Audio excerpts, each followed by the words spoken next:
I'm just seeing too many talented, quirky kids, I'd rather call them mild Asperger's, that just kind of going nowhere. You know, they're playing video games and collecting a Social Security check, and they shouldn't be. And then I go out to the meat industry world, and here's the guy that came out of the trailer park, and he's not doing that. He is running the maintenance shop. Now, people in the trailer park are going to have a terrible time with the more severe cases of autism. They're going to end up just going absolutely nowhere. See, this is the problem you have with autism. It's such a big spectrum. But, you know, those ones, the real mild ones, they had to work. Okay, you sell your work and not yourself. Also, I learned that I had to ask my boss for specific goals. When I worked with the Farm and Ranchman magazine, I knew I had to do a certain amount of articles. There were certain things I had to cover. There were certain meetings I always had to cover, certain livestock shows I had to cover. Then I was free to do some features. It was clear, like, what I was supposed to produce. And when there's a mistake, the boss cannot be vague. Like, for example, let's say we're training somebody to be a museum tour guide.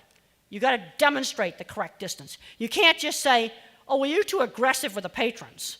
You've got to say, well, watch Susie, how she does it. You've got to demonstrate the correct greeting. It's just like coaching an actor in a play. That's how you've got to do it. Now, I want to discuss problems with sensory. You know, sound sensitivity, visual sensitivity problems.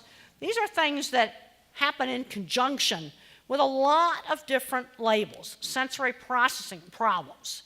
And they can range from being a nuisance to being something that really is very, very debilitating.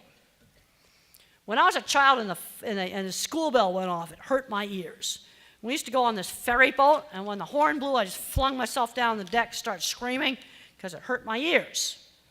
Another problem I had is I had problems hearing hard consonant sounds. Like if you said rat, cat, or bat. A very hard time differentiating those.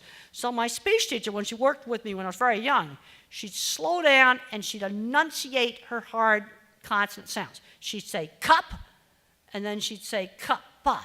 She'd go back and forth.